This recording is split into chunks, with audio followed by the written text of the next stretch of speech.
The scripture reading this morning is from the book of Acts, chapter 2. They devoted themselves to the apostles' teaching and fellowship, to the breaking of bread and the prayers.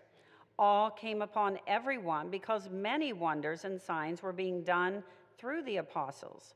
All who believed were together and had all things in common. They would sell their possessions and goods and distribute the proceeds to all, as any had need. Day by day, as they spent much time together in the temple, they broke bread at home and ate their food with glad and generous hearts, praising God and having the goodwill of all the people. And day by day, the Lord added to their number those who were being saved.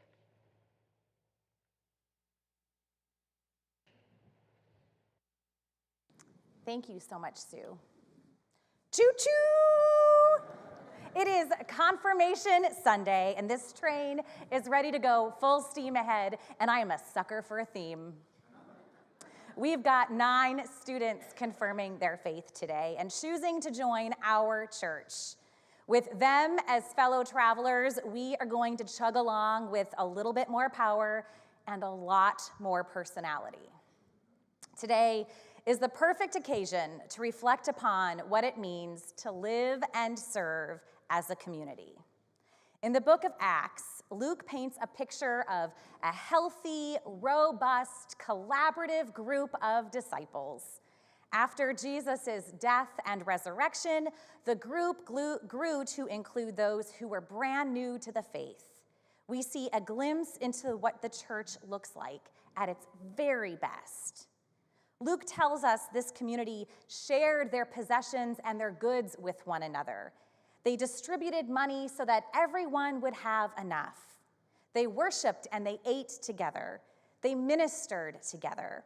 Through the power of God and by their example, more people then chose to join this growing community. Envision, if you will, that this journey we call the Christian faith takes place along train tracks, and we, the church, are the train itself. Cars stretch on for miles.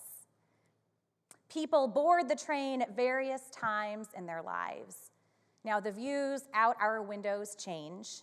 The hills we know will be steep, and the descents into valleys are fast and furious, even if we can't see what's coming ahead. We have come to expect that there will be adventures along this route. But we don't always know who our fellow travelers will be, when they'll board, what they'll bring with them, and what they might need. Confirmands. Today, we formally welcome all of you on this journey with us. As you prepare to step aboard, there are a few things that you should know about the people you're traveling with. Take a look around. I'm serious, kids. Go ahead and turn around. Look at these people on this train with you. You're stuck with us. But it's not all bad, I promise. In fact, I think you might be able to relate really well to some of your fellow travelers. Adults, as I go ahead and describe different groups aboard this train, I invite you to raise your hand when you think I'm describing you. Confirmands. Some people on this train feel very comfortable calling themselves Christian. They proclaim it loud and proud, and they are very confident and very faithful. Adults, if that's you, go ahead and raise your hands. A few. Okay. All right. And then there are others who say it more quietly, unsure about what it even really means to call themselves a Christian, but they're working on it. Adults, if that's you, go ahead and raise your hands. Take a look, guys. Then there's a whole car full of folks asking questions and raising doubts, arguing over discrepancies in the Bible. It's the fun and noisy car. Go ahead and raise your hands if that's you. Okay. And others aren't sure they even belong on this train at all, but they are willing to ride it out for a little bit. Adults, is that you? Okay. See, you are all in good company. But you're not in perfect company. I want to revisit this choir anthem from today, Mr. Cantrell. It's a wonderful song, and our choir is very talented. But I might push back on some of the lyrics. This train don't carry no gamblers. They sang the day after the Men's Literary Guild met.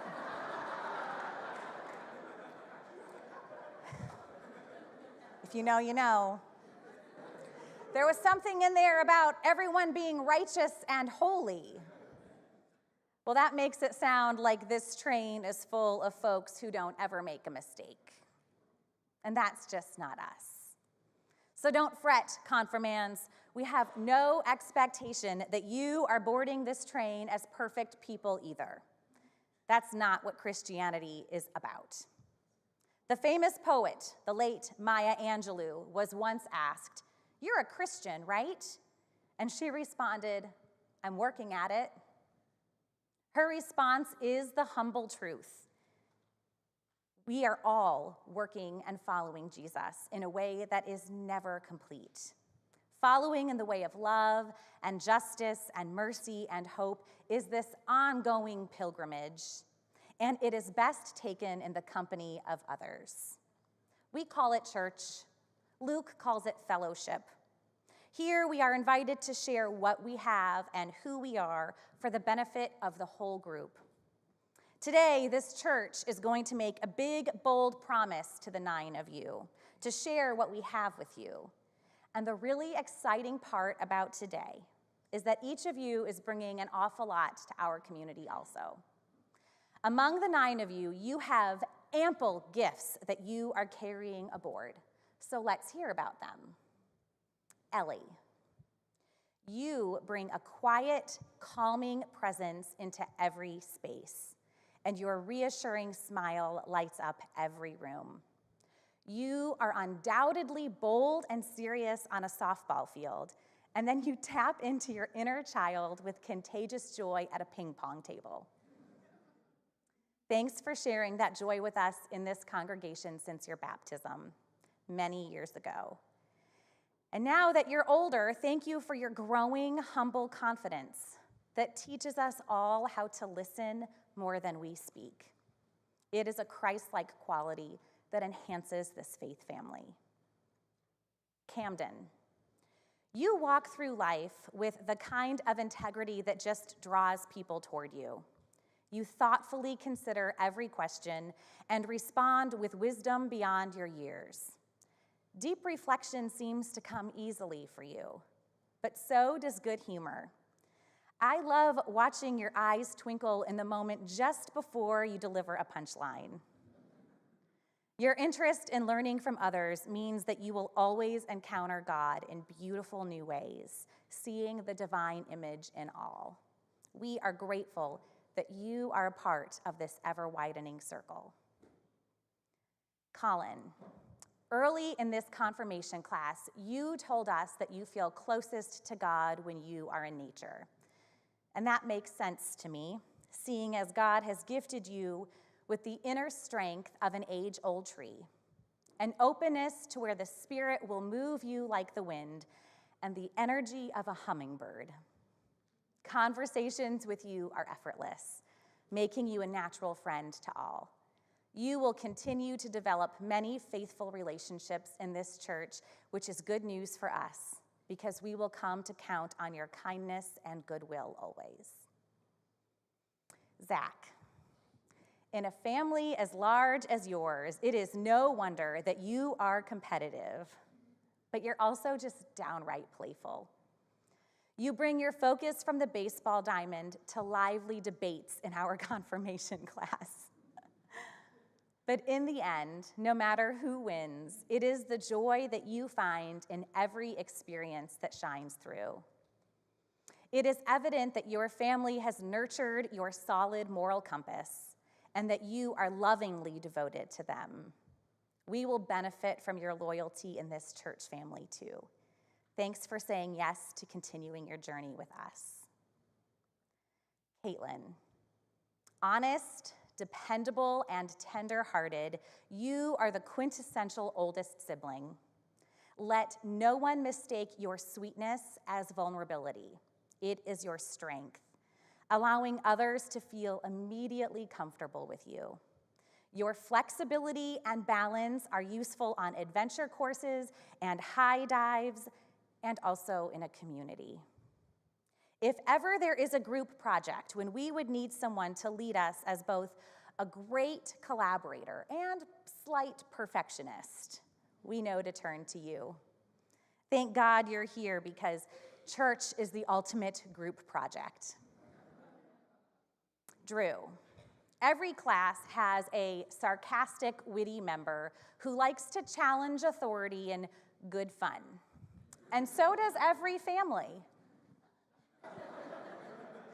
Your silliness sparks joy, kid, and underneath it all,